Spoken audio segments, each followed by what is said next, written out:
Bismillahirrahmanirrahim. Assalamualaikum warahmatullahi wabarakatuh.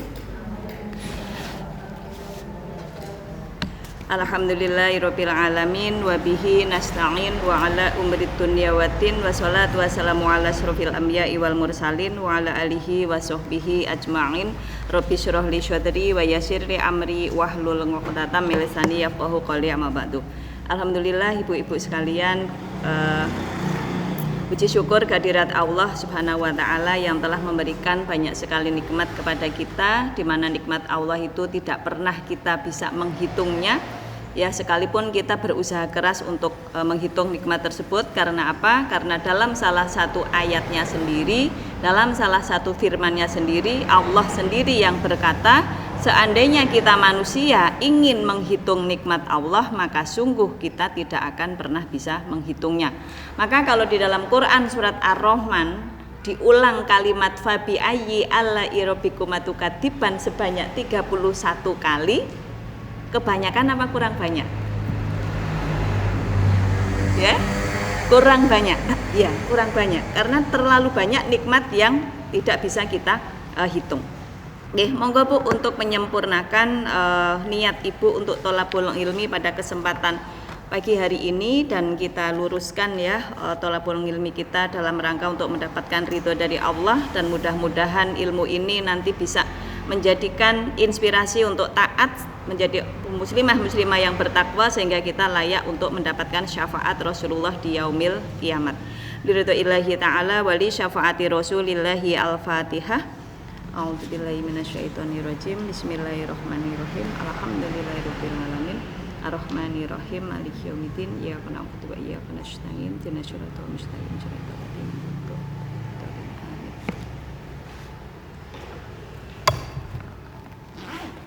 Ada yang membawa materi kita yang terakhir? Yang ini? Kemarin Bunda Novi belum berangkat ya pas materi ini. Ya, sedikit mengulas materi kita yang sebelumnya, yaitu temanya telusur iman yang sahih. Ya. Apa sih inti dari telusur iman yang sahih yang nanti berhubungan dengan materi yang mau kita bahas hari ini? Nah, di materi yang pertama kemarin kita sempat ditampilkan gambar ini ya Bu, gambar pohon.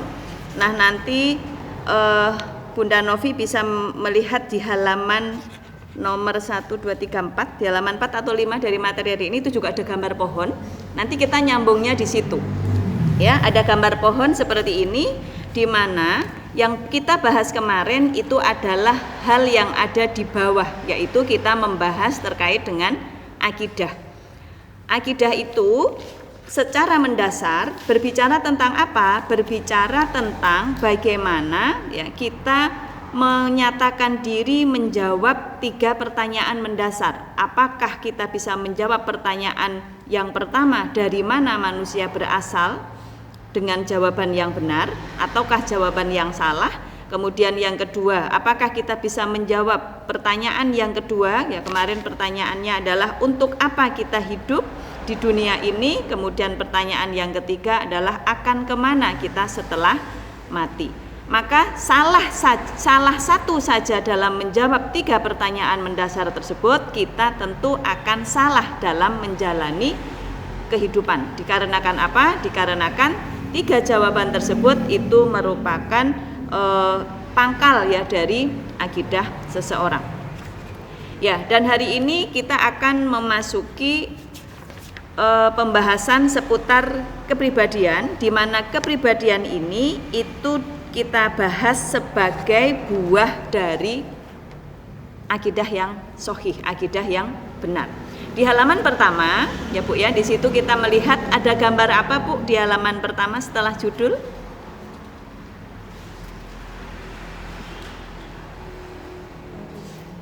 Ada gambar bentuk wajah.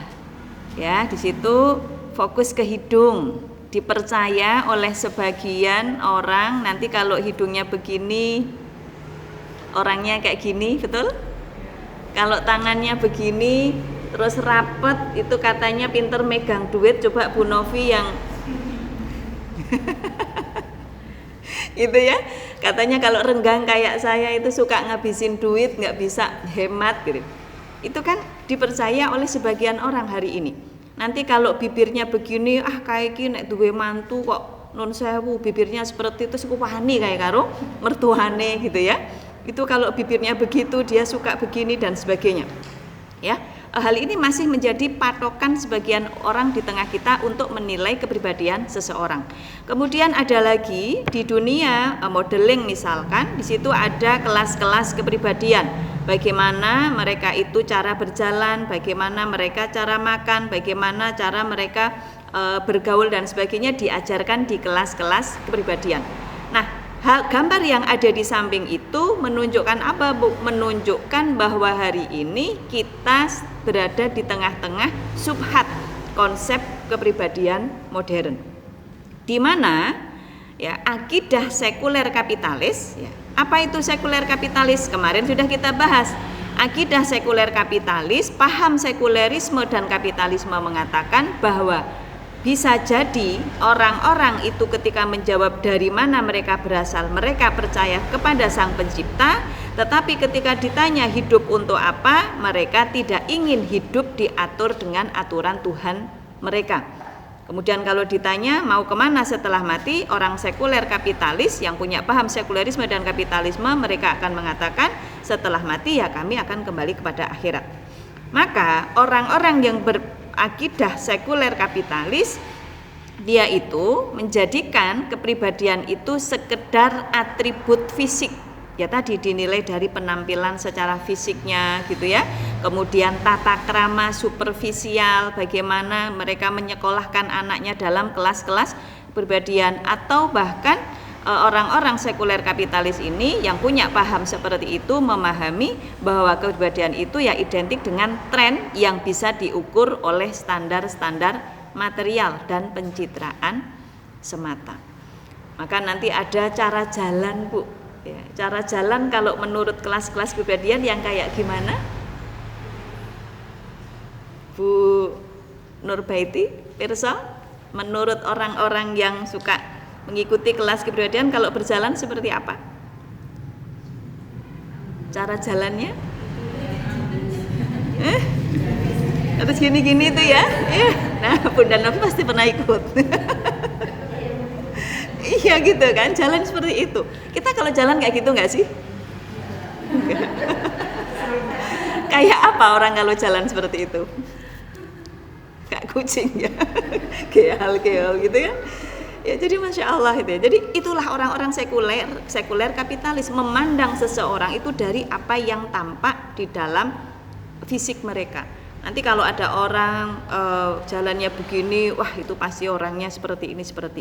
Nah, maka pertanyaannya, jika hari ini ada di antara kita yang masih kekeh memegang prinsip kepribadian diukur dengan hal-hal semacam itu, ya, dinilai dari hal yang sifatnya fisik dan materi, lantas di mana letak kemuliaan sejati manusia? Berarti kita semua nggak ada yang mulia karena cara duduk ibu salah semua itu. Cuma saya yang bener ini. Bener kawai dewe ya Bu. Ya cara duduk itu kalau menurut kelas-kelas kepribadian nggak kayak gitu cara duduknya. Harusnya kan gimana gitu ya, tempo gimana gitu. Nanti Bu cari deh di kelas-kelas kepribadian di YouTube. Ya itu cara duduk gitu ya. Nah ini, bahkan cara ini kita harus nggak boleh melengkung gini ya, harus gimana gitu ya. Saya pun kudu ngene-ngene nanti. Nah itu, jadi kalau sekedar itu lantas di mana kemuliaan sejati manusia? Padahal di bawahnya Bu, di bawahnya di Quran surat Al-Hujurat ayat yang ke-13 ya, ini sering dibaca disampaikan oleh khotib-khotib sholat Jumat maupun khotib sholat Idul Fitri ya. Para khotib itu sering mengambil ayat ini dikatakan di situ yang artinya, hai manusia, ya ayyuhan nas, wahai manusia, sesungguhnya kami menciptakan kamu gitu ya. Inna khalaqna min dzakarin wa unsa, sesungguhnya kami Allah menciptakan kamu dari seorang laki-laki dan seorang perempuan. Di situ Allah menyeru dengan kalimat ya ayyuhan nas, berarti semua manusia. manusia. Iman nopo dene mboten iman, semua dibuat diciptakan oleh Allah dari Adam dan Hawa. Artinya apa yang bisa kita ambil pelajaran? Bahan dasar kita itu sama. Sekalipun yang satu nanti beriman, kemarin kita bahas ya, yang satunya kafir, tapi bahan dasarnya sama. Allah menciptakan kita dari laki-laki yaitu sperma, perempuan sel telur. Bahan dasarnya sama. Nah, berbicara masalah bahan dasar, sesuatu itu terkadang dinilai berdasarkan bahan dasar, dan terkadang ada sesuatu yang dinilai berdasarkan hal yang terjadi setelah bahan dasar itu ada. Contohnya begini. Misalkan ngomongin tentang tanah liat. Ibu pirsa tanah liat? Tanah liat bisa dibuat apa saja, Bu? Gerabah, alat-alat rumah tangga, apalagi? Tanah liat, hiasan, genteng, tanah liat kan? Cobek itu ya, Bu. Ini. Nah, sekarang kita ngomongin cobek dengan misalkan itu kalau guci-guci itu dibuat dari tanah liat nggak? Bahan dasarnya, iya kan? Dari tanah liat. Kalau cobek yang buat ibumu nyambel di rumah, sama-sama dari tanah liat. Tapi kenapa bahan dasarnya sama-sama dari tanah liat, tapi guci yang biasa ditaruh di ruang-ruang tamu itu jauh lebih mahal daripada cobek yang biasa kita pakai untuk nyambel? Kira-kira kenapa? Effort, betul? Effort untuk menghasilkan dua barang tersebut berbeda. Kalau orang bikin cobek itu paling cuma di Semawung ya, cuma dicetak-cetak gitu kan jadi. Tapi kalau orang bikin keramik sudah jadi barangnya masih di poles-poles gitu ya, sampai kemudian seindah itu. Artinya apa? Kita bahan dasarnya sama, tidak ada beda di antara kita dari aspek penciptaan. Kemudian setelah Allah menciptakan kita dari seorang laki-laki dan perempuan, Allah berkata apa? Wa ja'alnakum syu'uban wa qabaila. Dan kami Allah menjadikan kamu berbangsa-bangsa dan bersuku-suku. Bangsa dan suku di sini kalau di ayat yang lain dikatakan warna kulitnya beda, bahasanya juga berbeda, gitu ya. Bahkan fisiknya itu juga berbeda-beda. Maka kalau orang Indonesia ngumpul di Madinah, di Mekah sana ketika misalkan sedang tawaf atau apa, kelihatan banget nggak kalau kita itu paling kecil? Iya kan? Padahal bahan dasarnya sama, dan Allah yang menjadikan kita berbangsa-bangsa dan bersuku-suku. Itu suku Asia, itu suku mana itu? Itu berbeda-beda. Warna kulitnya juga. Itu bagian dari apa? Tanda kekuasaan Allah, kita dibuat berbeda-beda. Maka jangan kemudian kita merasa insecure dengan fisik kita dikarenakan kenapa aku nggak putih seperti bule. Ya nggak? Yang bikin putih sama hitam sama kuning sama coklat itu siapa? Allah kan. Kalau dari kalimat ini bahan dasarnya sama. Yang bikin suka Allah. Mau dibuat coklat, mau dibuat ireng. Bahkan orang-orang bule itu biasanya sukanya yang kulit coklat apa kulit putih? Ya, jangan senyum-senyum Mbak Ika. Iya kan, jadi seperti itu. Sementara kita yang seperti ini kulitnya eksotis itu dibela-belain pakai apa itu? Ya, pakai pemutih gitu ya, biar putih. Loh, sing putih wae pengen coklat. Nah, itu bentuk tidak syukurnya manusia. Padahal kita tinggal di daerah tropis seperti ini dengan kulit seperti ini itu sudah pas sekali karena Allah pula yang menjadikan kita berbangsa dan bersuku. Kemudian tujuan Allah membuat orang berbangsa dan bersuku itu untuk apa? Dikatakan li ta'arrafu, supaya kalian saling mengenal, bukan untuk saling merasa unggul dibandingkan yang lain. Enggak kemudian, kayak wong kok putih temen, matane sipit gitu ya, kayak nek guyu misalkan gitu ya. Makanannya di depannya saya ambil, dia nggak tahu karena terlalu sipit. Kita yang bermata lebar mungkin mengece-ngece orang-orang Asia yang kulitnya yang matanya sipit misalnya. Tapi di situ semua dijadikan macam ragam, tujuannya agar kita saling mengenal. Misalkan, Nun Sewu ya, Bunda Novi, ini saya ngomongin orang Jawa, kalau memandang orang Barat, orang Sunda sana, di desa saya itu sempet ojo gelem nek nikah karo sing cah wedoke Sunda. Jarine engko nek cah Sunda ki ngene gitu ya. Rawuh cah Jawa ki ya jane ya padha wae to, Bu. Jadi bukan karena bangsa dan sukunya yang membuat orang seperti itu, tapi hal di luar fisik mereka gitu ya. Jadi jangan nanti kalau orang Sunda tuh biasanya cah wedok ki senengi ngene gitu ya. Ya. Itu. Di sini untuk saling mengenal. Ketika dikatakan saling mengenal, berarti kan memang harus memahami betul setiap bangsa dan suku itu seperti apa karakteristik mereka, makanannya seperti apa. Misalkan kalau orang-orang di luar sana itu kan nggak suka ya, orang-orang luar itu makanan pedes. Nggih mboten sih? Yang suka pedes siapa? Orang Indonesia. Bahkan anak saya, Bu, yang di Kairo itu ketika ini ya ketika sampai di sana saya tanya, Kak, di situ masakannya kayak apa sih? Ada pedes-pedesnya apa enggak gitu? Orang sini mah enggak ada yang doyan pedes. Pedesnya sini itu aneh banget menurut anak saya. Maka ketika yang barep itu lama di Kairo, dia pas adiknya berangkat minta dikirimin semua macam sambel yang sasetan itu loh, Bu. Ada sambal lombok ijo, sambal mata, sambal, bawain semua mah yang renteng-renteng itu. Dia cuma minta sambal. Orang Indo loh di sana dia tidak ketemu sambal. Maka jangan heran kalau kemudian berbeda-beda. Kita tujuannya saling mengenal. Nah, dilanjut, di antara yang kulit putih, kulit coklat, mata sipit, mata lebar, rambut ika lurus hitam dan sebagainya, siapa yang paling mulia? Dikatakan oleh Allah, inna a'ramakum indallahi atqakum. Sesungguhnya yang paling mulia di antara kamu di sisi Allah adalah yang paling bertakwa, bukan yang paling indah dalam pandangan manusia. Nah, di sini ada satu hadis di mana dikatakan oleh Abu Hurairah, beliau pernah mendengar Rasulullah bersabda, innallaha la yanduru ila suwarikum wa amwalikum. Sesungguhnya Allah la yanduru, Allah tidak memandang kepada rupa kalian dan juga harta kalian. Artinya apa? Rupa dan harta itu ketetapan dari Allah. Kita nggak bisa pesan, Bu, untuk rupa kita.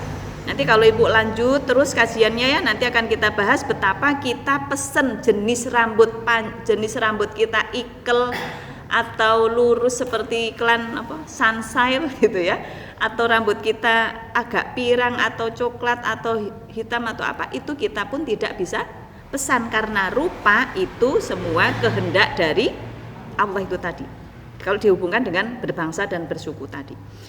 Kemudian harta itu juga bukan hal yang membuat kita itu menjadi lebih terpandang daripada yang lain. Tetapi dikatakan oleh Rasulullah, lakinna yanduru, akan tetapi dia Allah memandang kalian ila qulubikum, ya kepada hati-hati kalian, wa a'malikum, dan juga amal-amal kalian.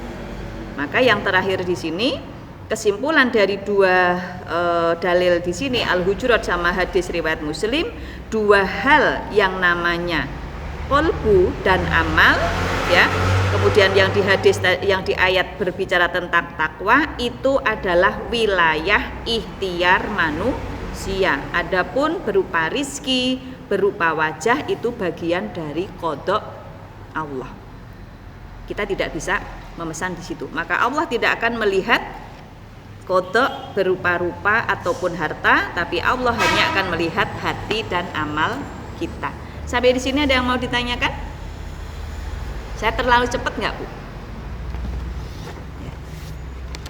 Mbak Adel bisa menyesuaikan, nggih? Oke. Kemudian kita lanjut. Tadi judul kita adalah membangun kepribadian. Ya, karena kepribadian itu yang nanti akan kita olah, Bu. Kalau bahan dasarnya sudah ada. Di sini sudah saya tuliskan, memahami potensi dasar manusia, karena potensi dasar manusia itu adalah bahan baku mengolah kepribadian seseorang. Kalau enggak, ini boleh maju ya, nggak bisa lihat tulisan saya soalnya nggak bisa diperbesar, papannya cuma segini. Yang pertama di sini sudah saya gambarkan,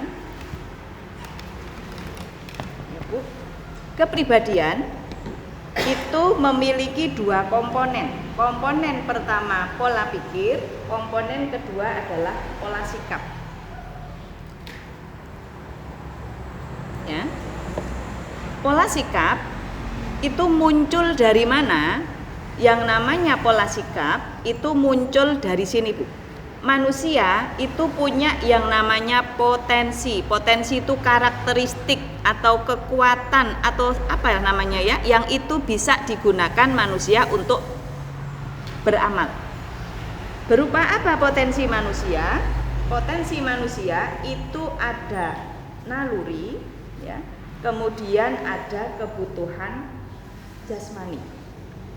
Apa itu naluri? Nah, di sini nanti banyak sekali macamnya, ada 3. Ada 1, 2, 3. Naluri di situ yang pertama ada naluri untuk eksistensi diri. Yang pertama, contohnya seperti apa naluri eksistensi diri?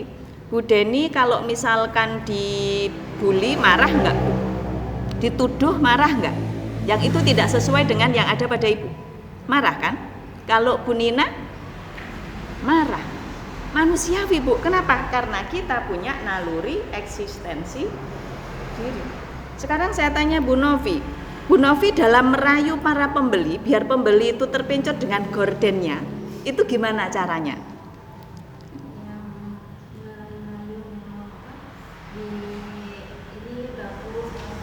Gitu ya. Ya, pinter bakule, Bu. Karena manusia punya naluri eksistensi diri, itu orang cenderung dengan barang-barang bagus. Maka kenapa orang itu mau membeli gordennya Bunda Novi di sini? Karena Bunda Novi pinter nyentil naluri ini sehingga orang, gordennya apik yo, aku tak tuku, nyaingi Mbak Adel. Gone Mbak Adel wingi menggambar soang gitu ya, yang merah gambare soang misalkan. Iki sing ditawakke Bu Novi kayaknya apik banget, aku tak tuku. Jadi di situ ada rasa apa ya? Gengsi, pengen punya yang lebih baik daripada orang lain misalkan gitu ya. Sama misalkan Bu Siti melihat Bu Nurbeti kemarin dari mana Bu? Nembe tumbas korden. Misalnya ceritane korden ya di tempatnya Bunda Novi. Nah, nembe dandan omah niki ceritane Bu Nurbeti. Jadi di situ kemudian iri atau orang lain bisa beli masa aku enggak, itu fitrah, Bu. Itu namanya naluri ingin tentang eksistensi diri. Marah apa itu. Nah, kemudian naluri yang kedua itu adalah naluri melestarikan jenis. Melestarikan jenis. Nah, melestarikan jenis ini macamnya juga banyak ya. Di situ misalkan kita punya rasa kasihan, punya rasa iba, kita punya rasa tertarik dengan lawan jenis, kita punya punya gairah seksual gitu ya, punya rasa keibuan, rasa kenenekan, kebapaan dan sebagainya, itu muncul dari sini. Tujuannya apa kita punya ini? Supaya manusia itu tidak punah. Jadi dimunculkan oleh Allah fitrah itu. Andaikan manusia di naluri yang kedua itu error, Bu. Contohnya apa? Contohnya negara-negara di luar sana itu mereka memilih tidak menikah. Nggih mboten? Tidak menikah, mereka lebih seneng nggak punya anak tapi seneng memelihara anjing lah misalkan. Yang terjadi apa kalau di sini itu error? Pertambahan penduduknya minus. Maka di Jepang itu banyak rumah-rumah kosong. Pindah sana aja, Mbak. Ya, banyak rumah-rumah yang tidak berpenghuni karena apa? Karena penduduknya yang tidak ada. Di kita bingung golek kontrakan, Bu. Gitu. Nah ini. Kemudian yang ketiga adalah naluri beragama. Setiap orang itu punya naluri pingin menyucikan, mengagungkan, mensakralkan sesuatu.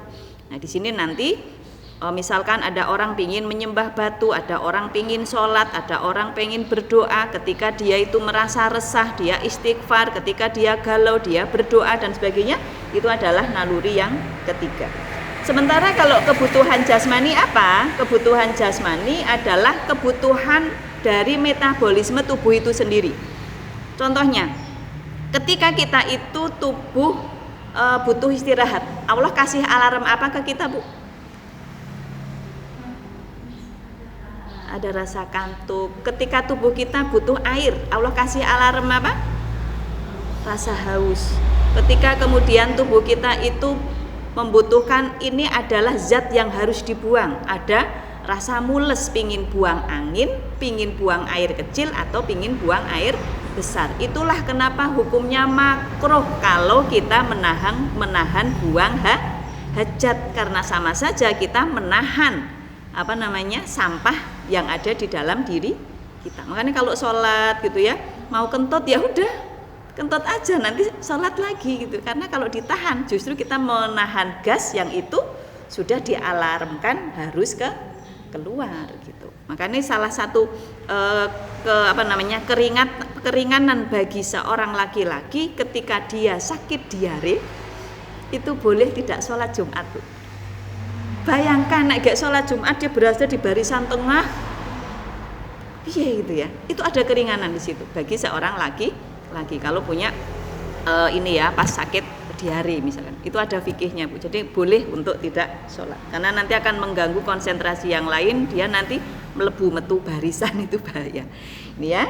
Nah, ini semua yang namanya naluri dan juga kebutuhan jasmani ini butuh pemenuhan. Ketika ibu mendapat alarm di sini rasa lapar, ibu butuh apa di situ? Butuh makan. Ketika ibu muncul alarm haus, ibu butuh air. Berarti ibu butuh minum, butuh makan. Ketika ibu tersinggung, ibu butuh marah.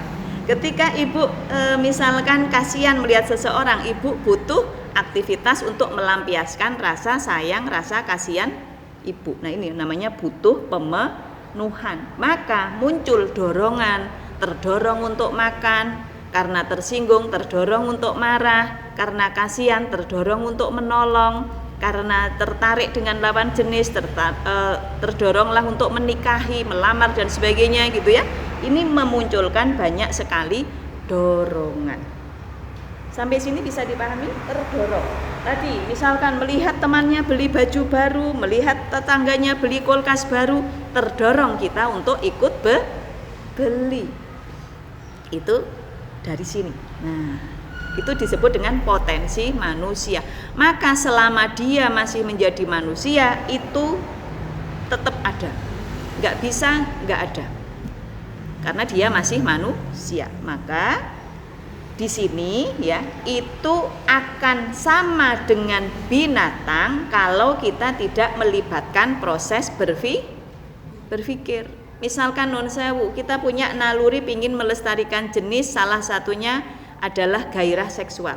Binatang punya enggak? Punya. Kalau kita melampiaskan, muncul dorongan pingin nun sewu, pingin melakukan itu, apakah kita kemudian seperti pitik? Kalau di kampung itu kan banyak ya, pas kepengin jagonya langsung wah doyok, kan enggak? Kita tidak seperti itu kan, tapi itu fitrah. Maka nanti butuh di samping ini untuk apa? Untuk berpikir, ketika aku makan, apa ya yang harus aku makan?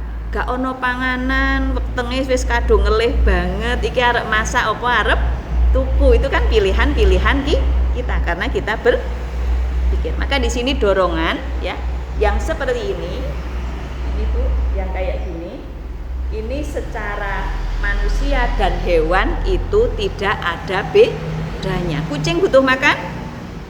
Butuh, terdorong juga untuk makan. Sama, kucing saya itu kalau saya bawa makanan di dalam tas kok hidungnya bau, membau apa yang ada di tas, itu dia akan ngodol-odol tas saya. Dia akan terus melakukan itu, terdorong untuk melakukan itu sampai kemudian mungkin tasnya terbuka, atau kalau kresek ya kreseknya robek. Karena apa? Dorongan dari naluri ingin memiliki itu, apa meneh nek juga terdorong rasa lapar. Ini hampir sama. Maka kemuliaan kita itu di sini nanti untuk berpikir. Sampai sana bisa dipahami ya. Sekarang kita lanjut yang kedua. Komponen kepribadian yang kedua itu adalah pola pikir. Pola pikir itu seperti apa? Nah, di sini berarti ada proses berpikir ya, proses terbentuknya pemikiran pada seseorang. Yang nanti pemikiran ini akan digunakan untuk memenuhi dorongan-dorongan ini. Komponen berpikir meliputi apa saja? Komponen berpikir meliputi 1 panca indera. Ya tidak harus 5 karena disabilitas itu tidak lengkap panca inderanya, tapi mereka masih bisa berpikir. Tidak harus 5. Minimal dia bisa melihat dan bisa mendengar. Ya, kalau dia tidak bisa mengecap, tidak bisa meraba, tidak bisa mencium, itu mereka masih bisa belajar. Tapi kalau sudah tidak bisa melihat dan mendengar, nah itu tidak bisa berpikir. Ya, komponen berpikir indera di sini boleh 5, boleh 2. Kalau 2 itu berarti mata dan telinga. Kemudian adanya fakta yang diindra. Kemudian yang ketiga komponennya otak yang sehat. Ini yang sehat ya Bu. Otak yang sehat di situ mampu untuk mengikat informasi yang diperoleh. Contohnya gimana tentang proses terjadinya pemikiran? Misalkan begini. Ibu melihat anak kecil. Ada anak kecil misalkan usia 3 tahun atau 4 tahun. Kemudian ibu kasih di hadapan anak ini ada 3 kartu misalkan. Satu itu kartu Pokemon, tahu kartu Pokemon yang buat mainan anak-anak kayak ATM itu kan bentuknya kayak gitu. Karena anak saya dulu yang pertama suka banget mainan kayak gitu, koleksinya banyak gitu, kartu-kartu kayak gitu. Langganan itu kuat dulu Bu. Kemudian yang kedua dikasih kartu ATM. Yang ketiga dikasih Antam itu loh Bu. Tahu yang Antam ya? Apa sih? Yang itu ya, logam mulia itu ya, kan bentuknya hampir sama tuh. Nah, dikasihlah seperti itu. Ini ya, dikasih fakta. Faktanya tadi ada 3 barang tadi. Kartu Pokemon, ATM, sama satunya inilah ya yang sertifikat LM itu kan bentuknya hampir sama. Indranya melihat, dia melihat 3 barang itu dilihat-lihat, dipegang-pegang gitu ya. Tetap kemudian otaknya ini juga merekam di sini.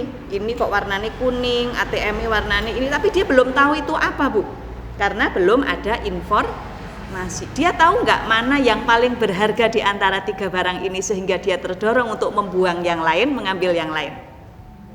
Yang belum tahu. Kalau ibu ngambil mana? Ayo, ibu kan udah banyak informasi. Kita ATM-nya apa gold misalkan gitu ya, Visa, ono tulisannya Visa, itu udah banyak informasi. Mesti ngambilnya nek enggak ATM, ya nek ATM no sini, nek orang milih Antam ya. Ibu udah punya ini, tapi kalau anak kecil belum dapat ini Bu, itu dia nggak bisa mikir, loading terus. Misalkan barang itu disimpan sampai dia usia 20 tahun misalkan, sudah gede kan. Ini aku dulu dikasih ini sama mbahku, ya. Aku simpan gitu. Selama 20 tahun, selama dia nggak dikasih tahu itu apa, ya dia tidak akan pernah tahu. Maka di sini pentingnya kita belajar itu adalah mencari informasi. Makanan gitu ya. Saya Bu seumur-umur yang namanya panca indera itu udah sering lihat yang namanya buah kesemek Bu. Tahu kesemek ya? Saya usia 46 tahun baru makan kesemek ya di usia 46 tahun ini Bu. Belum pernah makan. Oke, panca indera saya pernah melihat, tapi ini saya belum pernah merasakan. Faktanya sering lihat di pasar-pasar gitu ya. Otak juga merekam. Saya tahu kalau kayak gitu tuh buah kok bedaan itu adalah kesemek. Tapi saya belum pernah mendapat informasi kesemek itu enak atau tidak. Sehingga saya tidak bisa menyimpulkan saya suka buah kesemek atau tidak gitu ya. Akhirnya begitu kemarin ada lutisan, ada kesemek tuh, dan saya baru merasakan itu, dan saya putuskan saya suka kesemek. Ini alarm ya, besok kalau lihat kesemek saya dibeliin. Iya, itu jadi Masya Allah gitu ya. Pentingnya apa? Cari tahu apakah itu kecut atau manis, itu penting. Kita juga kalau muslim makan juga begitu. Apakah ini halal ataukah haram. Nah, timbangan kita ini kan nanti dapat informasi nih. Setelah ini kita jadi tahu, jadi ngerti. Akan tetapi yang kita tahu itu tidak otomatis kita lakukan, toh Bu. Nanti akan kita filter. Filternya apa? Filternya materi yang pertama kemarin. Filternya adalah akidah. Ibu pergi ke pasar daging, di situ banyak ditawarkan daging. Ini daging sapi, ini daging kambing, ini daging kerbau, ini daging babi misalkan. Kan babi itu juga bisa dimakan, toh Bu? Kalau berbicara bisa dimakan atau tidak bisa, kita tahu babi itu bisa dimakan. Nyatanya restoran banyak yang menjual. Di Solo kalau saya nengok anak saya yang nomor 3, itu udah terang-terangan warung ini menjual B2 gitu kan. Berarti memang yang kita tahu daging babi bisa dimakan. Tapi akidah kita mengatakan bahwa daging babi adalah haram. Sehingga walaupun kata orang di sini kan, kata orang daging babi itu enak banget gitu ya. Daging yang paling enak adalah daging babi. Tapi karena akidah kita mengatakan itu haram, kita tidak akan ikut-ikutan makan. Sehingga di sini ketika lapar muncul dorongan untuk makan, kita tidak akan mencari daging babi. Nah, ini namanya kepribadian itu dibentuk dari situ. Maka setelah kita mengkaitkan pengetahuan kita dengan akidah, ya, kita tahu, kemudian apa yang kita ketahui kita konfirmasi dengan akidah kita, itu jadilah pemahaman. Kalau kita punya dorongan tadi, misalkan pingin makan, pingin minum gitu ya, pingin sayang-sayangan dan sebagainya, kita kaitkan dengan akidah bagaimana cara aku makan, apa yang boleh aku makan dan sebagainya. Ini nanti dorongan-dorongan yang sudah terfilter dengan akidah jadinya kecenderungan. Sampai sini bisa dipahami? Maka bedanya orang yang berkepribadian Islam dan tidak berkepribadian Islam adalah apakah dia menjadikan akidah Islam sebagai filter pengetahuan dia dan filter dorongan-dorongan dia ataukah tidak. Maka jangan heran kalau hari ini kita sering melihat orang muslim sih muslim, dia tahu halal haram, tapi ketika pingin kaya, kan di sini salah satunya eksistensi pingin kaya toh, terdorong pingin kaya, punya banyak harta, ini nggak dipakai. Pengetahuan dia tentang halal haram nggak dipakai, sehingga dia asing penting aku duitnya oke, mumpung ada kesempatan, kapan lagi aku mumpung iso korupsi misalkan gitu ya. Berarti dia di sininya tidak mengkaitkan dengan akidah Islam. Apa yang dia ketahui tentang Islam tidak mendorongnya untuk beramal. Jadi tahu halal haram tapi malah menabrak halal haram. Orang yang seperti ini berarti tidak berkepribadian Islam ya. Jadi secara ringkesnya Bu, secara ringkesnya ini ya terkait dengan bagaimana pembentukan kepribadian. Pada manusia ada yang namanya potensi. Potensi ini butuh dorongan-dorongan gitu, memunculkan dorongan-dorongan karena dia butuh pemenuhan. Kemudian di sini ya dia melihat banyak sekali di sekitar dia yang nanti akan dia gunakan sebagai apa? Sebagai hakim, sebagai pemutus apa yang mau dia lakukan. Dan di sini akidah dijadikan sebagai filter dari seluruh pengetahuan dia, filter dari dorongan-dorongan dia. Contohnya misalkan begini lagi, ada seorang perempuan, dia itu pengen eksis menggunakan baju yang paling keren hari ini ya. Aku ya pengen lah baju paling keren hari ini. Model apa sih Bu itu yang jualan baju Bu Denny, yang lagi ngetren, yang banyak dibeli sama pembeli? Apa? Janda gitu ya? Ya, modelnya kayak apa?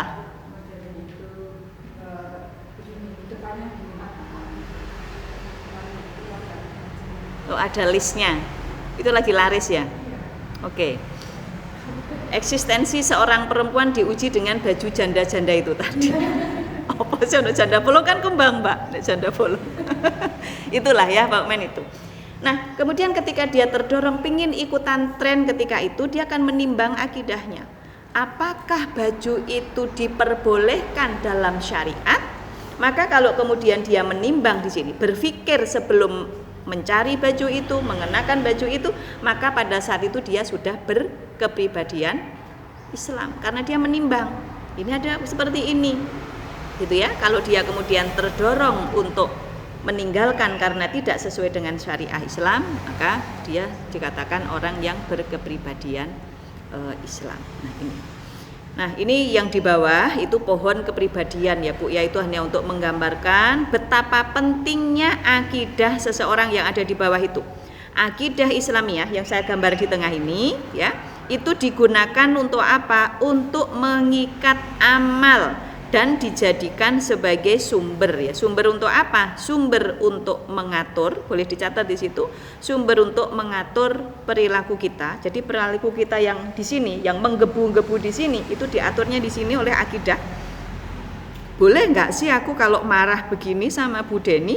Boleh nggak sih kalau aku itu begini-begini sama Bu ini, misalnya gitu ya? Itu akidah dijadikan sebagai alat untuk mengatur, bukan mengekang.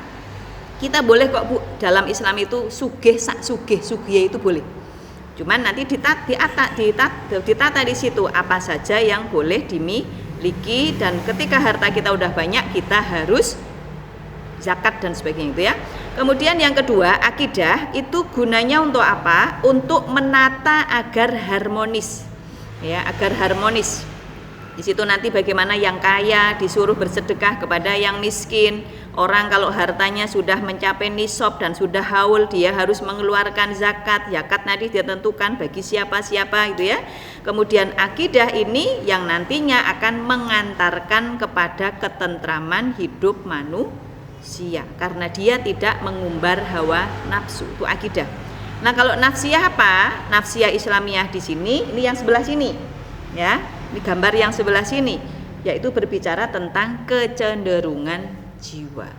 Di antara misalkan saya adalah orang yang suka makan daging, tapi saya tidak makan satu daging ini. Kenapa? Ya sekalipun dikatakan oleh chef manapun daging itu enak, saya tidak makan karena itu menurut akidah saya adalah haram, misalkan seperti itu. Nah, ini kecenderungan jiwa. Jadi bersikapnya itu mau bagaimana, itu jiwa.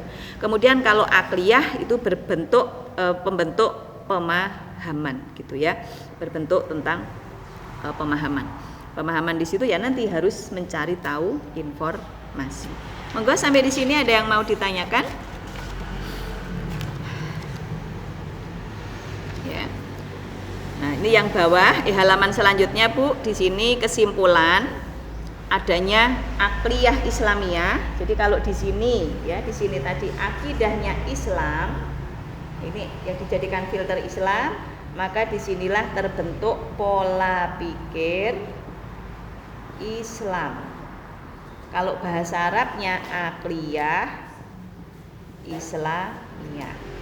Di sini kalau kecenderungan kita itu senantiasa diikat dengan Islam, maka di sini terbentuklah sekumpulan pola sikap Islam. Pola sikap itu bahasa Arabnya nafsiyah, karena pola jiwa kita. Jadi jiwa kita itu condong ke Islam atau condong ke selain Islam.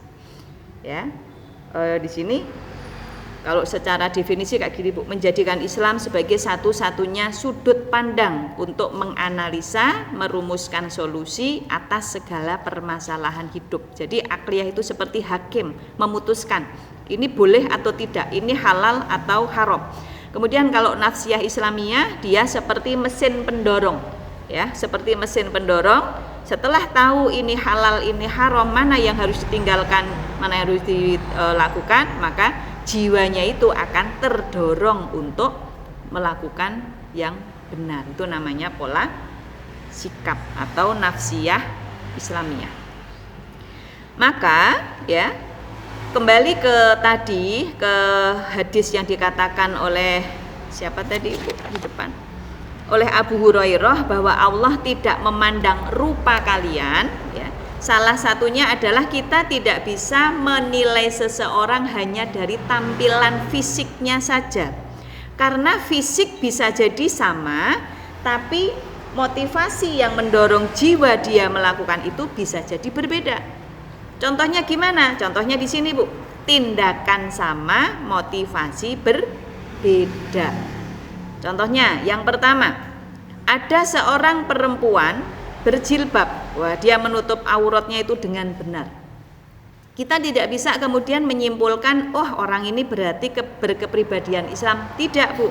Dengan sekedar melihat rupa dia, kita nggak bisa menilai. Karena apa? Kita harus melihat yang ada di dalam jiwanya dia. Motivasi dia itu berjilbab itu apa? Kalau dia berjilbab, tahu tentang menutup aurat yang benar, bahwa itu adalah kewajiban akidah Islam, itu bagian dari kewajiban menjaga kehormatan seorang perempuan karena akidah Islam menuntut demikian, motivasinya berarti Islam, maka dia berkepribadian Islam. Tapi kalau hari ini ada yang sama-sama berjilbab, podo niki bajune yang tadi, baju janda-janda tadi gitu ya, dia pakai itu karena ini sekedar tren fashion, dia pakai baju muslimah agar terlihat lebih cantik, ben wani ra ketok nek kerudungan. Soalnya wong nek kerudungan ke kadang nyolong petrek ya, Bu. Janjane umure wis rada tuwa ning wong ketutup kabeh sing ketok raine njuk ketok luweh nom, pemenang dipoles-poles gitu ya. Nah, ini jadi motivasi dia ketika memakai itu apa? Oh, agar terlihat lebih cantik. Aku nek pakai kerudung luweh ayu gitu ya. Pemenang nek kerudunge antem, pipiku sing tembem saya ora ketok. Nah, misalkan gitu kan banyak tuh di luaran sana. Atau mungkin hanya sekedar pencitraan. Wah, iki delok meneh misalkan mau pemilu, misalkan perempuan-perempuan yang mau nyalon jadi apa itu mulai pakai iki arep teko ring pondok pesantren, klambine kudu kaya apa. Nah, itu berarti motivasinya sekuler atau bukan Islam. Berarti sekalipun sama-sama berjilbab, berarti berjilbab yang satu itu kepribadian Islam, yang satu bukan kepribadian Islam. Yang satu lagi contohnya, sama-sama seorang itu tidak berzina, tapi motivasi dia meninggalkan zina berbeda. Yang satu ketika dia tidak berzina, dia tahu, akliyahnya ini tahu, itu kan haram gitu ya. Dan dia tidak berzina karena apa? Karena itu adalah dosa yang harus dijauhi, sehingga dia nggak mau zina. Sementara yang satu, kenapa Mas kok kamu nggak zina? Lah pripun ora ana kesempatan? Wong wedok endi sing gelem karo aku, misalkan gitu ya. Takut reputasinya jelek, mosok guru kayak gitu. Terus misalkan lah wong aku ora duwe pasangan Mas dan sebagainya gitu ya. Macam-macam. Maka motivasi berbeda menghasilkan kepribadian yang berbeda. Jujur juga iya. Jujur dan amanah, atau misalkan tidak korupsi. Yang satu tidak korupsi karena akliyahnya mengatakan itu harta haram. Dia tahu ini mengkhianati umat sehingga tidak terdorong jiwanya untuk melakukan korupsi. Sementara yang satu, kenapa Pak nggak korupsi? Aku takut ditangkap KPK gitu ya. Aku takut nama baikku hancur. Atau merasa alah ngopo korupsi, duit kue sokeh, sawah kue sombo misalnya gitu ya. Nah, ini bentuk cerminan kepribadian itu tidak bisa dilihat dari yang tampak. Sampai sini bisa dipahami, Bu? Ya, kepribadian. Maka penting banget bagi kita, Bu, membalance gitu ya, membalance antara apa? Antara yang di kepala kita yaitu akliyah dengan yang ada di dada kita yaitu nafsiyah, jiwa kita. Sama-sama harus menggunakan akidah Islam sebagai timbangan. Nah, buahnya apa? Ya di halaman tengah itu, buah dari orang yang berkepribadian Islam, itu contoh aja ini ya, Bu ya. Contohnya, karakter unggul seorang muslim yang terbentuk di dalam dirinya kepribadian Islam, dia itu akan tampil menjadi seorang pemimpin dan pengelola, atau kalau bahasa Arabnya itu khalifah di bumi. Ketika dia itu menjaga bumi gitu ya, dia berada di bumi, dia tidak akan kemudian merusak bumi itu sendiri gitu ya. Dia malah akan melestarikannya. Kalau hari ini kan tidak ya, Bu. Justru hari ini terdorong oleh naluri eksistensi diri, banyak orang yang menjadi pemimpin dan pengelola tapi justru merusak bumi. Contohnya apa? kemarin nonton film babi nggak, pesta babi nggak? Ya kan? Apa yang terjadi di balik film pesta babi? Penggundulan hutan. Ya itu kalau tidak berkepribadian Islam seperti itu. Apa? Dia pol-pol ke ini tadi, naluri pingin kaya digas, tapi dia tidak punya kejiwaan yang apa ya? Kejiwaan yang iki mengko nek misalkan hutannya ini apakah nanti akan merusak atau apa? Nggak berpikir sama sekali. Nah itu berarti bukan karakter yang unggul seorang muslim. Contohnya lagi, karakter unggul seorang muslim itu tercermin dari seseorang yang tangguh, kuat dan tidak menyerah dalam hidupnya. Karena apa? Karena di situ boleh ditambahi ya Bu, kenapa dia bisa tampil menjadi orang tangguh, kuat dan tidak mudah menyerah? Karena dia paham mana wilayah takdir atau kodok dari Allah, mana wilayah ikhtiar. Jadi kalau dia sukses dia nggak sombong, karena ada tangan Allah yang berperan di situ. Ketika dia gagal, dia tidak ngelokro. Karena apa? Ini batas ikhtiarku. Adapun hasil itu milik Allah. Itu buah dari kepribadian Islam itu seperti itu. Kemudian yang selanjutnya lagi, dia akan muncul sebagai orang yang pemberani dan tidak takut mati demi kebenaran. Kenapa bisa seperti itu? Karena akliyah dia paham betul konsep rizki dan ajal. Rizki itu dari Allah. Ajal itu juga penyebabnya adalah Allah yang mematikan. Maka di situ dia tidak akan pernah takut memperjuangkan kebenaran. Karena tadi paham konsep rizki dan ajal. Dia akan tampil menjadi seorang generasi penerus gitu ya, yang kreatif, inovatif, berprestasi. Kenapa bisa seperti itu?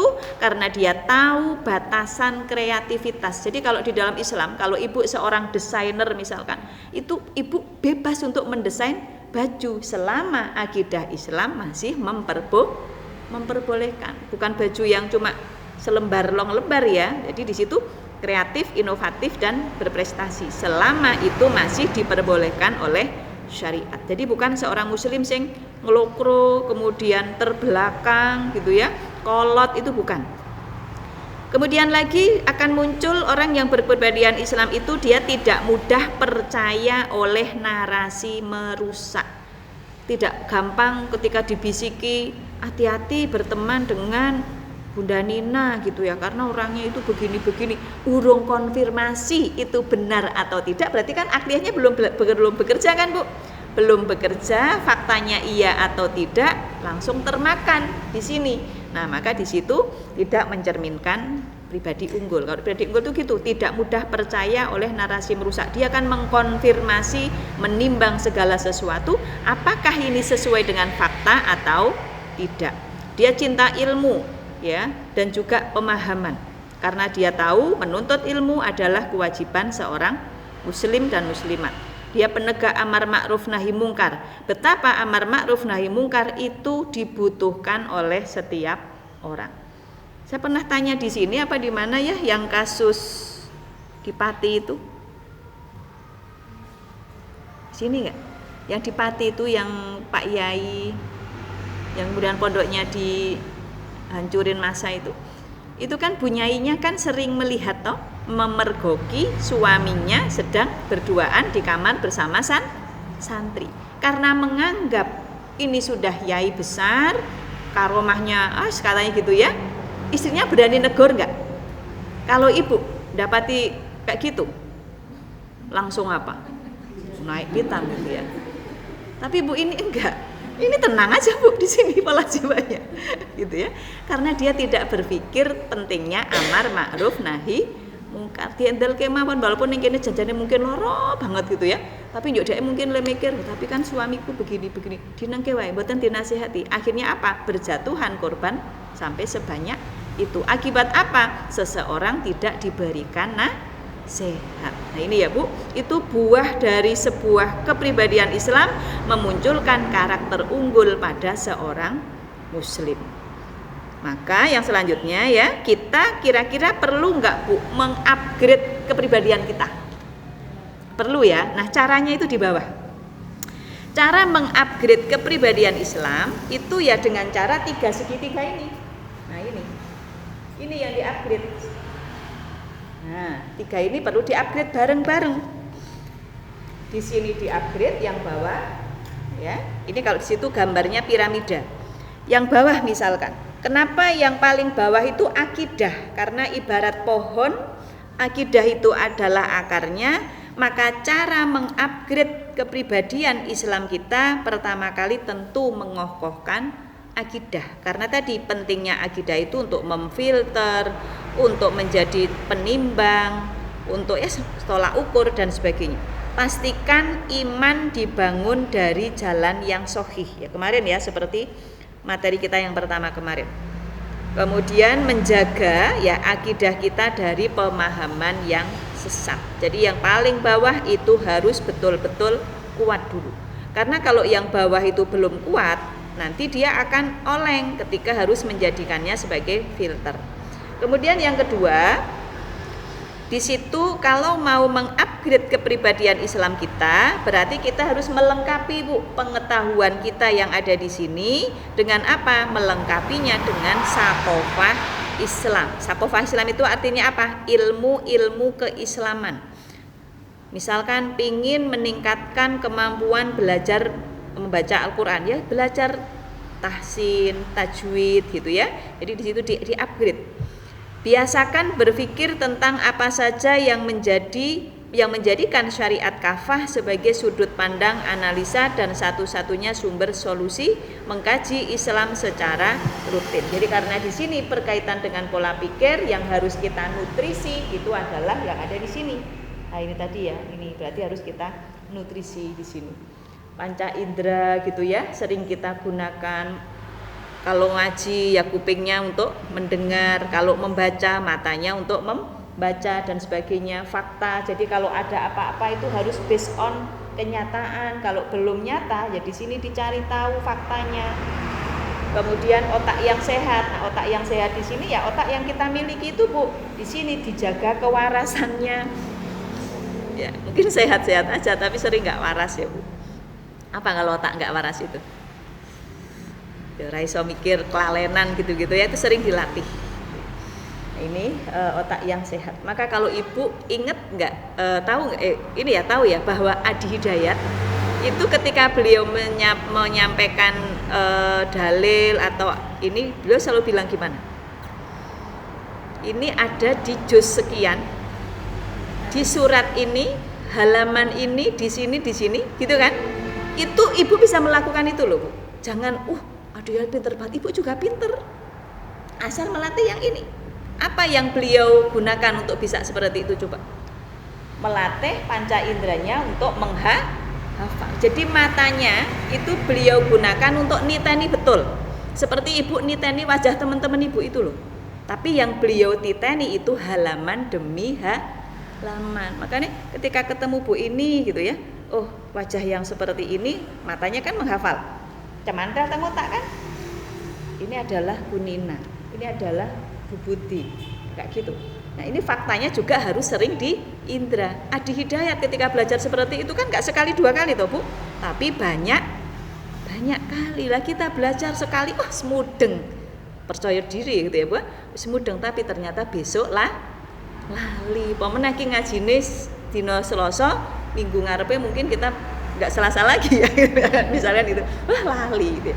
Lah karena kita ini ya kurang mengindra informasi ya. Literasi beliau itu banyak, sementara literasi kita untung ya sama panitia dikasih kayak gini ya Bu, isih ono cemantel ning digo Bali. Coba kalau nggak dikasih nulis sopo kayak kabeh penting arek ditulis gitu. Jadi ya terima kasih ya teman-teman itu sudah memfotokopikan materi saya.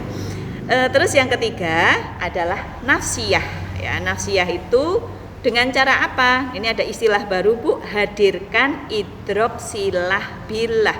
Idrok itu artinya kesadaran, silah itu artinya keterikatan atau hubungan, bilah itu artinya dengan Allah. Jadi dimanapun kalau kita mau mengupgrade kejiwaan Islam kita sesuai dengan Islam, senantiasa ingat dimanapun itu aku nyambung dengan Allah. mau korupsi ini Allah lihat walaupun orang lain nggak ada yang lihat, mau bohong nanti di akhirat mulutku itu akan bersaksi tentang kebohonganku. Jadi dia selalu mengingat Allah di dalam segala suasana. Kalau itu sulit, maka dia akan melakukan aktivitas memperbanyak amal takorup, mendekat kepada Allah, sehingga dengan melakukan banyak takorup otomatis kita akan senantiasa dekat dengan Allah. Tidak kalah penting membiasakan hidup dalam ketaatan hingga taat menjadi mudah dan menyenangkan. Misalkan ya Bu, putrane Bunda Novi dengan anak saya itu kan sama-sama sekolah di SD Muhammadiyah. Kebiasaan bagus yang ditanamkan di SD Muhammadiyah itu adalah sholat duha. Nggih mboten Bun? Sholat duha. Maka dari dia mungkin nggak paham sholat duha itu apa, tapi karena itu dalam tanda kutip diwajibkan di sekolah sejak kelas 1, libur pun anak saya selalu begitu sudah mandi pasti sholat duha. Begitu di pondok Bu, di pondok saya tanya gimana sholat duhanya, Ustadz nggak pernah nyuruh sholat duha. Saya protes sama Ustadznya, Ustadz ini anak saya selama 6 tahun sudah biasa sholat duha begini-begini, kenapa di pondok tidak ada aturan sholat duha? Itu kebiasaan kayak gitu tuh 12 tahun membentuk sampai anak saya itu nggak enak banget ketika duha itu terlewat di pondok Bu. Tapi ketika saya tanya, lawang nggak ada waktu untuk sholat duha. Terus saya tanya ustadznya, Ibu kalau di sini sholat duha itu masing-masing. Kalau anak itu mau sholat ya diberi kesempatan. Lah ya anak saya kan menengane pol ya Bu, isinane pol meneh. Nek njuk kon izin Ustadz saya mau sholat duha sebentar, yuk tangeh lamun tipe anak saya gitu ya. Maka yang seperti ini kebiasaan walaupun itu hanya bentuk kecil itu harus dibiasakan. Saya dulu juga pas kecil saya kan ikut simbah juga begitu. Ketika ketika selesai mandi itu simbah ganti baju langsung sholat dan saya nggak tahu itu sholat apa. Terus pokoknya nek simbah sholat ya toko melu sholat, kecilnya saya gitu ya, belum sekolah. Dan itu kemudian menjadi kebiasaan saya niru simbah. Kalau sudah selesai mandi pagi itu ya, itu biasanya langsung sholat. Itu dibentuk yang seperti ini ya, ini meningkatkan, mengupgrade yang kesini. Sampai sini bisa dipahami? Kira-kira gampang apa susah Bu? Susah gitu ya, ya butuh keistiqomahan ya. Kemudian kita lihat, apa ada orang yang bersaksiyah Islamiyah seperti itu? Ada Bu, banyak di bawahnya ya. Jejak peradaban pemuda-pemuda yang berkualitas unggul, mereka para penakluk dan para pembangun pada zamannya. Nah, itu nanti Ibu bisa cek ya profil-profil mereka. Ini pasti banyaklah tersebar di internet. Bagaimana Muhammad bin Qasim di usia yang ke-16 tahun ya, dia itu sudah mampu memimpin puluhan ribu pasukan membebaskan Sin dan juga Multan. Sudah bisa mimpin perang Bu. Kalau anak hari ini 16 tahun bisa apa? Mimpin tawuran dia. Tawuran itu kan usia SMA ya, yang lagi garang-garangnya. Ya dikenal dia itu sebagai orang yang berkeadilan, toleransi yang luar biasa. Itu ada Harun ar-Rasyid, ada Imam Syafi'i, ada Muhammad bin Ismail al-Bukhari ya, yang kita kenal dengan al-Bukhari itu. Kemudian ada Abdurrahman ad-Dahil, itu usianya muda semua Bu. Ya, usia muda, ibaratnya Gen Z lah kalau hari ini orang-orang seusia ini. Nah, kita hari ini kesulitan. Apakah perempuan juga ada? Kalau yang di atas itu para laki-laki, di bawahnya itu ada seorang peneliti namanya Ruth Rodit ya. Dia itu pernah melakukan sebuah penelitian di mana dia sebagai seorang non-Islam, dia nonis ya, mendapatkan fakta mereka mencapai peringkat tinggi di semua bidang ilmu. Ini kesaksian non-muslim ya, menafsirkan Al-Quran, meriwayatkan hadis, bahkan menantang putusan hakim. Jadi perempuan-perempuan pada zaman dulu yang beliau teliti itu kayak gitu. Proporsi dosen perempuan di perguruan tinggi Islam klasik lebih tinggi daripada universitas barat modern. Jadi kalau dibandingkan perempuan-perempuan zaman dulu menjadi dosen dengan perempuan hari ini yang menjadi dosen di barat, itu jauh lebih banyak mereka. Nah, di sini digambarkan dulu itu ada 8.000 muhadisat ya. Muhadisat itu apa? Muhadisat itu adalah perempuan-perempuan ahli hadis. Ini penelitian seorang Muhammad Nadwi Akrom. Itu penelitiannya seperti itu. Itu semua membuktikan apa? Perempuan, Bu, itu bisa menjaga keseimbangan peran. Tidak satupun dari mereka merendahkan tugas keluarga. Artinya apa? Perempuan keluarganya beres gitu ya, dia juga bisa berperan di publik, menjadi dosen gitu ya. Makanya dalam Islam itu perempuan bekerja, perempuan berkarya itu dibolehkan, tidak dilarang. Selama apa? Selama dia ketika bekerja, berkarir di belakang rumah, akidah sebagai patokannya. Dia tidak ikhtilat, dia tidak campur baur dengan laki-laki, apalagi berkholwat dengan laki-laki, berdua-duaan, bonceng-boncengan gitu ya, itu tidak boleh. Di sini digambarkan mereka ketika itu ya sukses di domestik, sukses pula di publik. Maka mereka adalah penyokong-penyokong peradaban ketika itu, gitu ya. Nah, bagaimana kalau kita mau mewujudkan generasi itu seperti hari ini, seperti pada zaman itu, maka yang harus terwujud itu ada 5 pilar ini, Bu. Ini harus terwujud kalau kita mau mewujudkan generasi kita hari ini ya sebagai generasi berkepribadian Islam yang kokoh. Yang pertama pilarnya ini mutlak.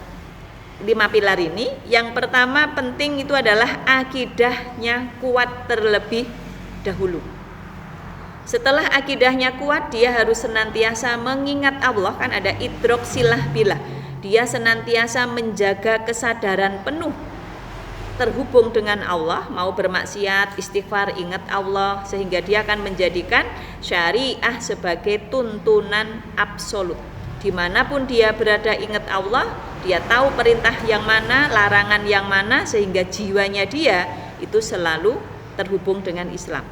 Selain itu dia juga harus senantiasa mengupgrade dari sisi sakofah, ya sakofah tadi untuk mengupgrade yang pola pikir, dan juga takorub untuk ini kan jiwa, ya pemahaman syariahnya utuh, dan dia juga senantiasa dekat dengan Allah. Karena setan itu, Bu, setan itu sangat dekat dengan orang yang tidak paham Islam dan orang yang tidak pernah mendekat kepada Allah.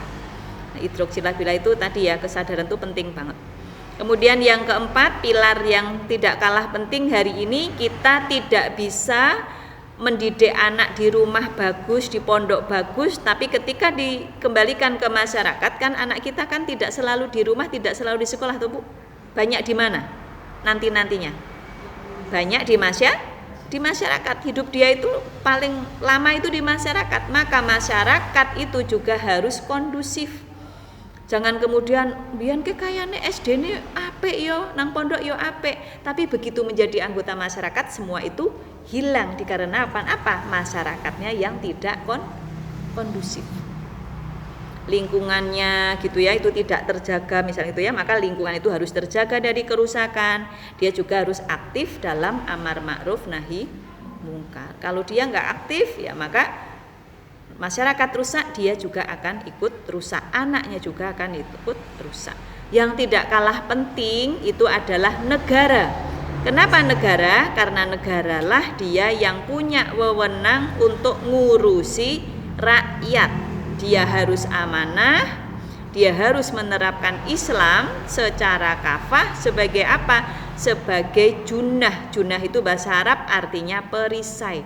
Jadi yang paling penting negara itu memang sebagai yang menjaga ya masyarakat, juga menjaga individu. Maka kalau ada satu pilar yang yang roboh dari kelima pilar ini nggak bisa. Contohnya gini, negaranya menerapkan Islam, negaranya ya, tetapi orang-orangnya akidahnya nggak kuat.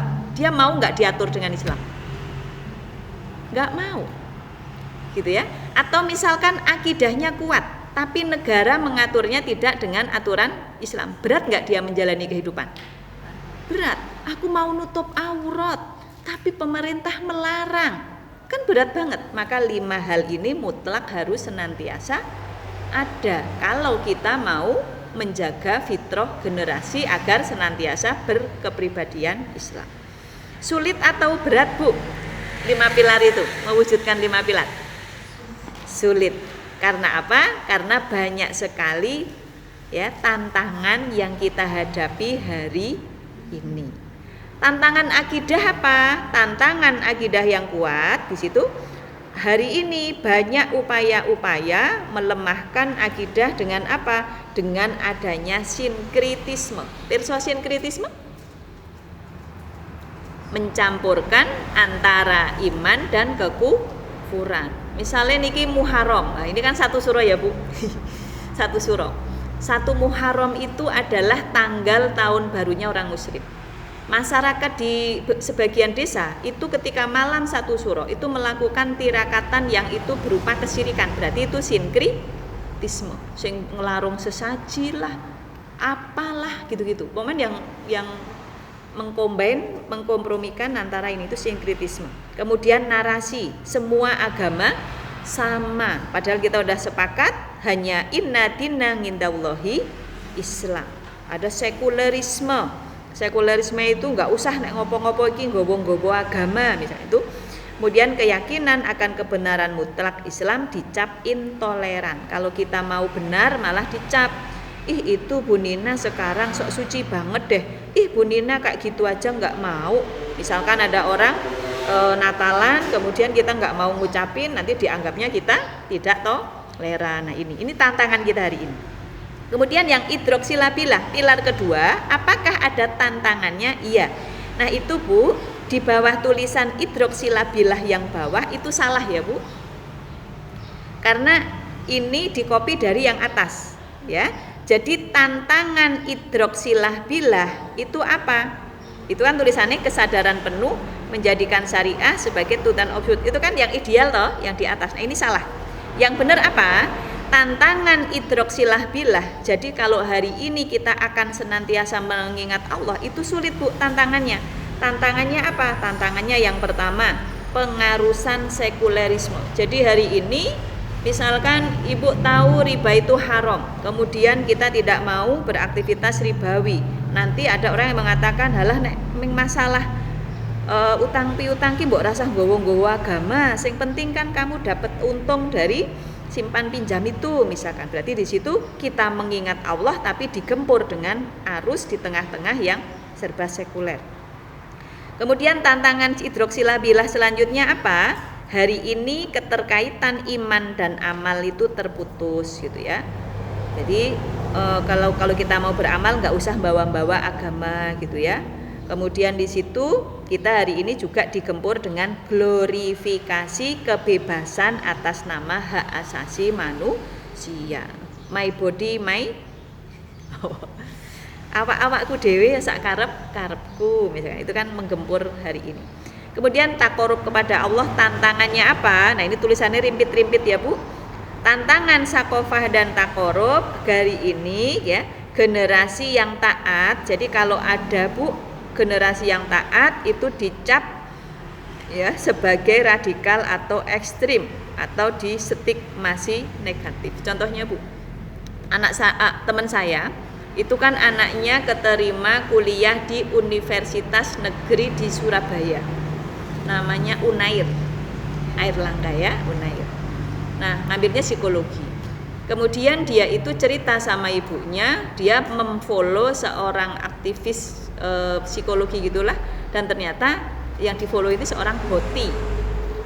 Terus dia banyak mencari tahu sebenarnya pergaulan anak-anak di UNER itu kayak gimana, terutama jurusan psikologi, karena dia kan mau tinggal di sana. Nah dia cerita ternyata di dunia mereka yang serba sekuler hari ini itu ada seorang laki-laki kok dia itu sholat 5 waktu, itu barang langka.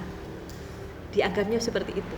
Jadi kok ada mahasiswa di situ kok dia itu sholatnya rajin 5 waktu, itu dianggap sebagai barang langka. Dan dianggap sebagai tidak sedikit yang kemudian mengecap begini gitulah ya. Oh ini kok terlalu apa gitu. Ini kan akhirnya tantangan juga. Dia mau dekat sama Allah tapi penilaian orang di sampingnya tadi masyarakatnya yang kurang kondusif. Suasana masyarakat hari ini dirusak dengan materialisme. Contohnya apa? Ya banyak sekali lah. Orang kalau mau taat nanti dikendon-kendoni oleh tetangganya gitu ya. Ada tuh anaknya mau mondok gitu ya. Lah sesuk nek sira mondok arep dadi apa? gitu ya. Kalau kamu nanti sekolah ini bisa jadi ini, bisa jadi ini, nanti kamu punya banyak duit. Nah, yang seperti itu tuh masih menjadi pertimbangan-pertimbangan di masyarakat. Amar ma'ruf nahi mungkar dituduh mencampuri urusan orang lain. Misalkan Bu Siti di desanya mengingatkan perempuan yang ada di situ begini-begini, cedek deh karo Bu Siti misalnya gitu ya. Nanti begini dianggap banyak ikut campur. Nah, negara bagaimana hari ini yang seharusnya tadi menjadi penjaga, justru hari ini gitu ya dikatakan institusi pelindung generasi didemonstrisasi dan dikriminalisasi. Belum lagi kurikulum pendidikan juga menjauhkan generasi dari identitas Islam dan Islam politiknya. Jadi hari ini betul-betul negara itu kelimpungan, yang seharusnya menjadi pelindung malah menjadi pihak yang tidak bisa melindungi masyarakat apalagi individu. Nah, ini terkait dengan bagaimana di halaman selanjutnya ya Bu, disfungsi sistemik. Nah, ini apa yang mau kita bahas di halaman ini? Hari ini ya, para pelaku pendidikan generasi, kalau kita mau mewujudkan generasi yang berkualitas unggul, kita ketemu dengan 3 kurva ini Bu. Yang pertama, hari ini banyak banyak keluarga muslim sebagai pelindung. Pertama generasi kan keluarga ya Bu. Sebelum mereka keluar kan keluarga ya yang menjadi pelindung. Keluarga muslim hari ini punya tantangan besar karena apa? Keluarga muslim banyak yang kehilangan harmoni dan gagal dalam mencetak generasi pejuang. Karena apa? Banyak gempuran arus dari luar. Ibunya nggak bisa jagain dia karena tuntutan ekonomi, harus bekerja. Bapaknya juga begitu. Akhirnya anak tidak jarang yang kemudian di luar kontrol kedua orang tuanya. Ibu tahu nggak Tirta, Dokter Tirta? Dalam podcastnya beliau pernah bilang kan, kenapa saya jadi orang yang tantruman? Karena berangkat dari keluarganya kan, bapaknya dulu sibuk banget, ibunya juga sibuk banget, maka dia di mana-mana hobinya gelut, gitu ya. Kenapa bisa seperti itu? Karena tadi ada tuntutan dari luar, dia kalau mau diakui harus pinter, kaya dan sebagainya. Itu ketika itu yang membuat dia jadi seperti itu. Pernah cerita dia. Kemudian masyarakat hari ini Bu, oke lah kita keluarganya keluarga yang harmonis, keluarga kita baik gitu ya. Suami juga mensupport pendidikan anak kita gitu ya. Tetapi ketika keluar rumah, masyarakat kita kehilangan fungsi kontrol sosial, cuek. Misalkan ada anak non sewu lah, ada anak minum miras di luaran, kita buka jendela, siapa itu? Oh, bukan anakku, anaknya uang misalnya gitu. Itu kan terjadi hari ini. Misalkan ada yang kebut-kebutan, ada apa gitu ya, itu juga masyarakat sudah mulai cuek gitu ya, tidak mau amar ma'ruf nahi mungkar sebagai fungsi kontrol sosial. Jadi masa bodoh lah, nanti kalau aku ikut-ikutan malah di guru aja kan hari ini repot Bu. Institusi pendidikan mengalami disfungsi. Kalau ada anak didik didisiplinkan, gantian yang didisiplinkan siapanya? Gurunya. Repot. Karepe gurune ngajari apik malah dipolisikan lah ini. Jadi gimana sebenarnya? Terlebih lagi negara sebagai yang paling besar di sini tidak lagi berfungsi sebagai pelindung moral, justru memfasilitasi kebebasan sistemik. Artinya apa? Di dalam negara-negara hari ini Bu, itu orang yang mau bermaksiat dilarang apa difasilitasi? Contohnya, kok bisa bilang? Contohnya, kalau di dekat sini ada nggak fasilitas untuk maksiat? Karaoke. Apalagi? Padahal kalau akidah Islam sebagai filter, boleh nggak kita karaokean kayak gitu? Nggak boleh kan? Tapi difasilitasi, asal karaokemu berizin, ya kan? Monggo buka, mau 24 jam boleh, asal berizin. 2, asal bayar retribusi. Dia tidak berpikir nanti dia orang-orang yang seperti ini LC-nya gitu ya. Saya pernah kenal seorang LC, kebetulan kan saya pernah ini ya ikut senam gitu di Sanggar. Nah LC-nya ini tuh udah sering diboncengi makhluk halus menurut dia. Orangnya yuk terus inget Allah, tobat, sesuknya aku dipocong misalnya gitu ya. Itu nggak inget, nggak ke situ karena apa? Tuntutan materi. Di mana dia gitu ya, pingin punya ini punya itu. Dan di situ difasilitasi oleh negara tadi selama dia prakteknya yang seperti itu di tempat yang sudah berizin dan rutin membayar retribusi gitu ya. Nah ini jadi negara justru memfasilitasi kebebasan secara sistemik, matunya apa? Dengan undang-undang. Zaman kita Orde Baru, Ibu masih ingat yang namanya SDSB? Apa itu SDSB? SDSB, sumbangan dana sosial itulah. Itu legal toh Bu? Padahal itu sebenarnya judi level nasional. Hari ini masih ada nggak? Terselubung ya, tapi masih ada. Yang penting setor karo. Nah, gitu ya. Nah, ini kesimpulannya Bu, alhamdulillah kita udah mau sampai di kesimpulan. Maka apa yang bisa kita lakukan? Kita inginnya ideal, kita juga pingin anak-anak kita menjadi pribadi-pribadi dan unggul. Tapi ternyata tantangannya juga luar biasa di situ. Keluarga muslim banyak yang rapuh, masyarakat acuh, institusi pendidikan juga serang genah gitu ya. Apalagi negara hari ini justru memfasilitasi kebebasan tadi. Maka yang harus kita lakukan itu ada 3. Yang pertama, kita harus bangga dulu, bangga menjadi seorang muslimah yang berkepribadian Islam. Bangga untuk berbusana muslimah karena ini perintah Allah gitu ya. Menolak standar palsu sekulerisme kapitalis. Karena apa? Kemuliaan hakiki hanya ada pada ketakwaan dan hati yang terikat dengan syariat. Jadi kita bangga menjadi seorang muslimah. Jangan malah insecure gitu ya. Apalagi tadi di Al-Hujurat ayat 13, yang paling mulia bukan yang paling cantik, bukan yang paling putih, tapi yang paling bertakwa. Yang kedua, kita sebagai manusia yang selalu digoda oleh setan sampai hari kiamat nanti, maka kita juga harus konsisten setiap saat melakukan perbaikan. Ya tadi, mengupgrade kepribadian kita. Hentikan pelemahan ya, artinya jangan males-malesan gitu ya. Mengembalikan akliyah dan nafsiyah kita kepada sumbernya. Jadi mengkaji ini yang sesuai dengan Islam, nafsiyah kita atau jiwa kita juga based on akidah Islam, dan senantiasa mendekat kepada Allah karena setan itu paling takut kepada Allah, tapi kalau kepada kita nggak pernah takut. Kemudian yang selanjutnya penting juga harus kita lakukan adalah disiplin ya dalam dakwah ya. Dakwah di sini artinya seruan gitu ya, disiplin menghadiri pembinaan. Karena apa?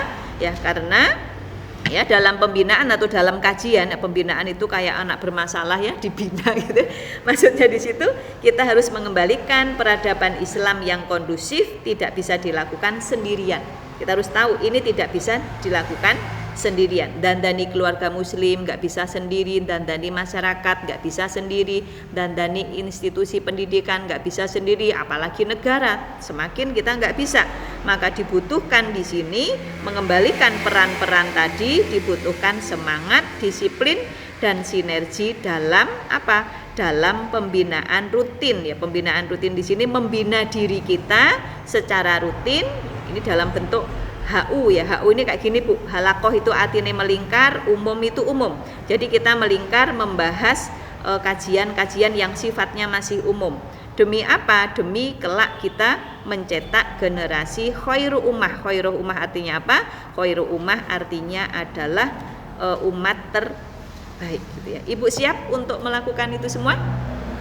Insya Allah siap ya. Sampai jumpa di pertemuan selanjutnya. Saya akhiri dulu dengan istighfar, hamdalah dan doa kafaratul majlis. Astaghfirullahaladzim. Alhamdulillahirabbil alamin. Subhanakallahumma bihamdika asyhadu alla ilaha illa anta astaghfiruka wa atubu ilaik. Ihdinas siratal mustaqim. Assalamualaikum warahmatullahi wabarakatuh.